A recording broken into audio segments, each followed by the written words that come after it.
আজকে আমরা 1,60,00,000 যে আবেদনকারী, তার মধ্যে 26 লক্ষ বাতিল হয়েছে ফর্ম। তারা ক্রাইটেরিয়া ফিল আপ করেননি। যে ক্রাইটেরিয়ার কথা মাননীয় মালতী দি একটু আগে বলেছেন, কারা কারা যোগ্য বিবেচিত হবেন না। বাকি যে 1,30,00,000-এর বেশি ঝাড়াই বাছাইতে তারা যোগ্য বিবেচিত হয়েছেন, আমরা বেলা 1টার সময় আজকে টাকা ট্রান্সফার করলাম 1,09,92,378 জনকে। আজকে রাত্রি 12টা পর্যন্ত বাকিরাও পোর্টাল আপলোড হতে হতে তাদের অ্যাকাউন্টেও টাকা ঢুকতে শুরু করবে।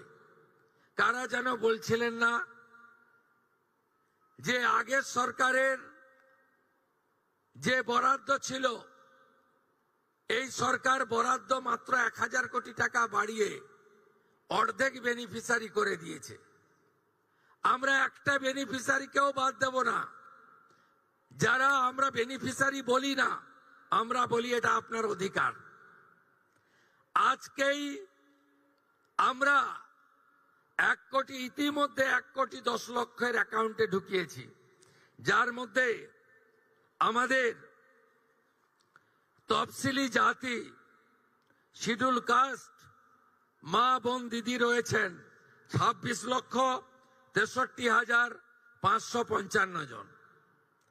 আমাদের মূলবাসী আদিবাসী মহিলা রয়েছেন 49,04,93,139,139, 5 কোটির কাছাকাছি, 5 লক্ষের কাছাকাছি। বেনিফিশিয়ারি ফ্রম হিল, পাহাড়ি এলাকা, দার্জিলিং, কালিম্পং, কার্শিয়াং, ওখানকারও আমাদের নেপালি গোর্খা বোন এবং দিদি তারা ইতিমধ্যে অ্যাকাউন্টে পেয়ে গেছেন 1,22,628 জন। আমরা লক্ষ্মী ভান্ডারের যে 2 কোটির কাছাকাছি লাস্ট অ্যাকাউন্টে গেছিল, আমরা যখন সার্ভে করলাম আমরা দেখলাম 27 লক্ষ এমন লোকের, মহিলার নাম আছে যারা ভারতীয় নন বা ভোটার লিস্টে নাম নেই।